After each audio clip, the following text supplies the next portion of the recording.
fear and visualization is your ticket to the good life, but I'm going to tell you how that is. These are two elements that I've used in my life to get the success I've got. If it's your first time tuning into a video, my name is Sam Matheson. For the last 11 years, I've been teaching social dynamics to young hustlers around the world, leveling up their social life, leveling up their dating life, leveling up their connections, as well as just living the social good life you've always wanted.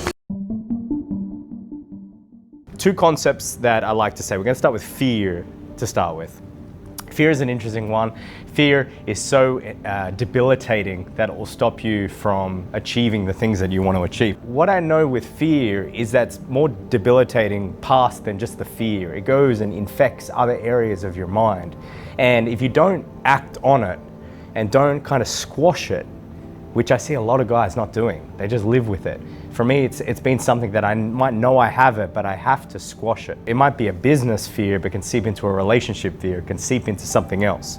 Then we're going to discuss the imagination part of this that's going to get you the good life. The metaphor is, I like to say, Captain Jack Sparrow, you know, the captain of the Black Pearl, the silliest pirate alive, he had a compass on him, and that compass directed him to the Black Pearl. Now, we find out later in the series that the compass didn't even work. It pointed north, but it didn't even point north. We find out that it was actually pointing towards the Black Pearl. And so fear is kind of like that compass. It might not look like it's going in a linear path.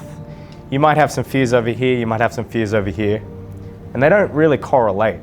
But it does correlate down the line when you conquer them. And when you conquer them, you kind of look back and go, huh, it's an interesting moment where I challenged that. So a couple of fears that I had growing up, one of the big ones that happened recently, in the last couple of years, was that I didn't like having my feet strapped to any type of board.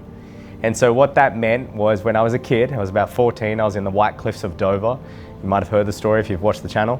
And I fell off and I hurt my ribs really, really badly because I couldn't brake on this mountain board. Your feet are trapped into it.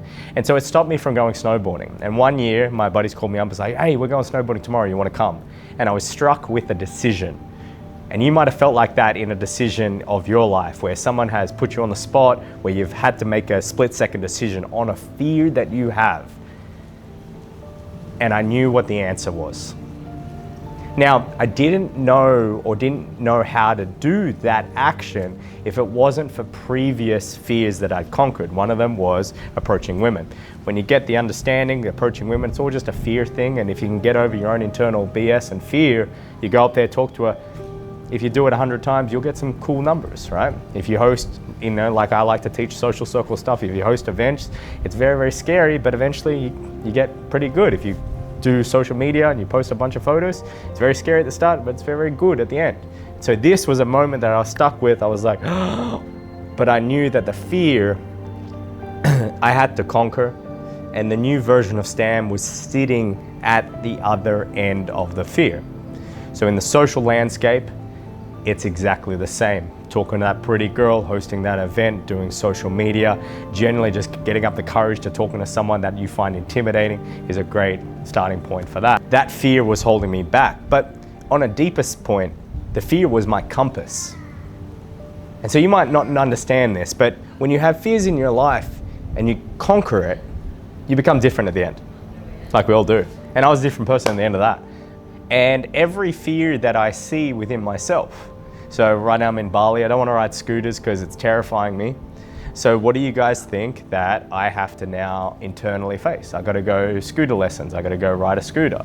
And it's a BS thing. It's like, oh, what, I could go in a crash, I could injure myself. And it's like, okay, what am I stopping myself?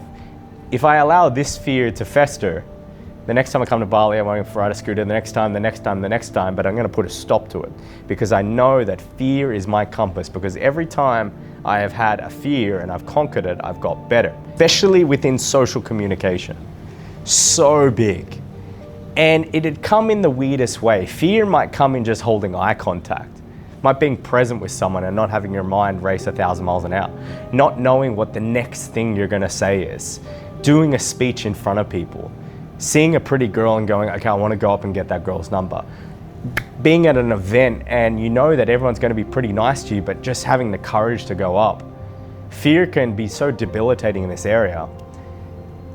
And it's also if you conquer it, you become 100 times better.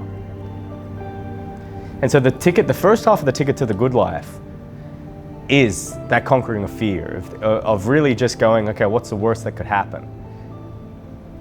And so, yeah, I have a crash on the motorbike, or I go in the shark thing. Like, the fear is that the shark rams the cage, is in the cage with me, and I'm like, I don't think it could bite down, like, you know, some crazy shit would happen, obviously. But the likelihood that's gonna happen is very, very thin, like limited. You know, changing business, people have changed 1,000 businesses. So the fears are just imagination. It might be fear of work that you have to do, or fear of the unknown, fear of some sort of outcome that you have just predetermined is definitely going to happen. Like, what's to say that, like, I've driven cars for all my years, a scooter, like, I'm going to be pretty good. I've ridden bikes all my life. Sure, I haven't ridden motorbikes, but, you know, so that's a good example, right? I'm putting an assumption on something that's never even happened before. And that's what the fears like to do. Fears of maybe breaking up with a girl, fears of just leveling up as a person, fears of going backwards and losing your status, fears of hosting that event and maybe having all your reputation lost. It can debilitate every action. See, one of the guys I looked up to, Jeremy Haynes, he talks about that money is one of the things that controls a lot of your actions. I like to also add that fear likes to control a lot of your actions as well. And you don't know, but you end up living and starting to change your behavior based on the fears that you live with. I used to close my eyes and imagine the good life. This is super pivotal. And I think the reason why I'm having this video is because I'm having problems with this in my life, and I know that I have to it's not that I'm not good at it, you know, I just have to put some time and effort in, is visualizing exactly the life that you want to live. I was going to make another video, I might make another video about that visualizing the man you want to become is super important in your life, visualizing who you want to be. And you hear a lot of it, and it sounds a bit whimsical, it sounds a bit kind of like, yeah, I'll like visualize, but there's a couple of different elements to it. I think when your life that you're living is in a certain way and you want to transform, the only way to shift the identity is to start living in an alternate identity, right? So the way that I did it when I first started to get good with social communication was that I would say, what would this person do? Right? So my mentor at the time was Owen. I used to run a company called Real Social Dynamics. I ended up working him for many years alongside him that people know me for. And I say, what would Owen do? Now I have met guys in my mentorship program, link in bio if you want to join. They say, what would Sam do? And I like that, it's kind of full circle. Like, I kind of got him to do that as well. What would Sam do? So you can say to yourself, you know, someone you look up to, what would they do? You know, I'm friends with a lot of the guys. I'm like, what would that guy do? What would that guy do? What would Sam do? What would Owen do? Whatever it is.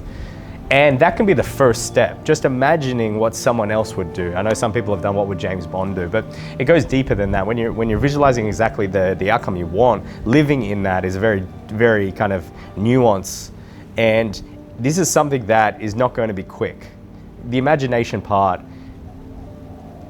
one of the things I wanted, you know, for my life was this specific element and specific circumstances to happen. And it was to get one of the girls from this particular social circle when it was in COVID. And I would think about it and think about it and think about it and think about it. It would be something that would be on my mind all the time. And it wouldn't be on my mind from like, I would just hours and hours and hours. I would just picture it. It would come up in my mind every so often. I'd picture the scenario, I'd be like, how cool would that be? Or like, imagine the feeling of that. And so it wasn't this thing that I sat there for like 20, 30 minutes. I just kind of brought it up. And I remember when I first started, I'd bring up like, what would Owen do? And then I thought, okay, that's what Owen do. Now visualize myself doing it. Visualize what the approach would be. How would I do it? Visualize hosting the event. How would I go? How would I have this interaction? Where would my body be? Who am I pointing to? You know, if they did that, they turned around, what am I going to do? And I would visualize the scenarios before they happened. That is key, because when the scenarios come to you, you've already done them before. And again, I think it's been disproved, but the basketball analogy where they had 3 guys and they took participant 1, participant 2, participant 3. Participant 1 for 2 weeks didn't shoot a basket, shot basketballs, and they all got roughly the same. Participant 1 for the next 2 weeks didn't do anything, just sat on the couch. Participant 2 visualized himself shooting hoops. Participant 3 practiced shooting hoops. Participant 3 got a lot better, but very closely behind was participant 2, and then last was participant 1. So the idea of visualization wasn't that far away, because the body didn't have any much difference in its mind between the reality of shooting it and the visualization of shooting it. That's why you hear a lot of people, like Conor McGregor predicting Jose Aldo in the classic fight that he had in 13 seconds in UFC, I think it was 181 or something. And he was even predicting in the locker room how he was going to come out and just throw an overhand, and he was going to clip him with the left and lights out pretty much. Exactly what happened. You hear a lot of fighters do the exact same things because they're predicting what their opponent is. They're visualizing how it's going to feel, because again, when you're in the stress of the moment, even in social communication, when you've rehearsed it before, you'll be able to execute a lot better. Now, the two on the spectrum, also when you visualize it, it's not a surprise. You're kind of expecting it. You've lived it 1,000 times before. You've got the challenging of the fear, and you've got the visualization, and this is where they intersect. The good life is the life that you want. It might be the fast cars, it might be the watches, it might be the girls, it might be the party life. That's one element of it. For a lot of the affluent guys that watch this, it might be the family life, it might be surrounded by other successful men, it might be just living that peaceful life on the ranch, whatever it is to you. It might be for some other guys that are watching just the first 10K, the first 20K on having an online business. Whatever that is, or the girls, or the situation, or the abundance, or the girlfriend, whatever it is for you. Visualizing it before it happened is very, very important, right? But that's only one element to the key. The other element is that you don't have the life, and a lot of the times it's the fears that are blocking it.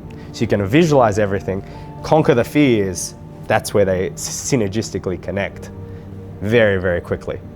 That's where you're taking action. You're showing to the world that you're taking action to the new identity. Sometimes when the visualization, some of the guys will say, well, this character, this version of me, the Tyler Durden version of me will take this action, and this action. And they're the things I'm currently scared to do. And a lot of the time, the next level for you is the fears that are holding you back, the fear of getting to that next level. The fears of, if I just start posting a lot of YouTube videos, no one's going to watch, or the fear of doing so much work, and all these different things that'll come up. You'll have a lot of fears, but a lot of them, they'll be BS fears, but there'll be some other ones that are very rock solid, and you're like, damn, okay, I really have to conquer these, I really have to get in touch with these. And sometimes they can be less about like, I'm fearing this activity, you go do it, and then you've overcome it. Sometimes it can be fears of repeating things. I know guys that have a fear, maybe a girlfriend cheated on them, and they've got this fear of a relationship in the future that she's going to cheat, and that dictates a lot of their actions. So you have to understand the difference between the two as well, because mosquito. One is very easy to conquer, the other one might not be, and so it'll take a little bit more time to be able to conquer the second one. And sometimes the second one, it only comes with certain situations and circumstances, and they don't come all the time. So that can be a little bit tricky for you, I understand that as well. But with the visualization, and that you can change that. You can visualize the perfect relationship. You can visualize maybe if you do break up, that it's a perfect breakup, and no harm, no foul. No one becomes the villain of anybody's story, and it's very, very clean. Maybe you can rehearse that. A lot of different ways you can really take a substance of a situation that happened and really control it and make it to your will and your way. So the difference between the two is that one is you're actively taking actions. The other one is you're imagining the dream scenario. And when you're taking actions, imagining the dream scenario, that is when the good life starts to happen in your life, because you're telling the world, you're telling God, you're telling Jesus that I am taking the actions and the steps towards the dream life. And before long, you will find that you'll be very, very close to there, because you are showing to the world, showing to the universe, showing to the Lord that you are prepared for it and you are ready for it as well. And I think this is where a lot of the identity stuff starts to come in, and shifting that identity, shifting the desire, shifting the ability to feel deserving of these things that are coming in. I know I'm not perfect. I'm not going to say I'm perfect, but I'm a hell of a lot better than I once was. And I think that's why when I come and show these videos, that's something at least I can show you from back in the day, from being a very, very shy, insecure kid back when I was young, to being someone that can talk on cameras, can talk on stages, can talk to pretty girls around the world, and can have a very, very poppin' social life. Something that I think back in the day that I wasn't sure would ever happen to me, but I had to believe that it could be possible, visualize these things, and I'm visualizing the current dream reality, and even for me now, currently going on. So there's no stopping this conquering fears and visualization. So again, if you want to join a community, link in bio. My community is called Social Life Mentoring. It's for guys, ambitious guys that are either entrepreneurs, business owners, or ready to level up their social and dating life. And we really focus on identity. We really focus on changing the fundamental areas and building systems in your life that don't take away time from your business. See, a lot of these guys online say, you got to do 5 hours at the mall, doing this, cold approach, you got to do here. I'm not about that. I've done all that life. I've got older. I want to put systems in my business. I want to be able to do the things I want to do, share the time, and not have to be every single day putting time and energy. I want things that compound. Business will teach you that. So if that's you and you want to learn that, click the link below, book a call in with me, and I'll be on the call and we'll go through your strategy in your city. So Sam here checking out, and I'll see you in the next video.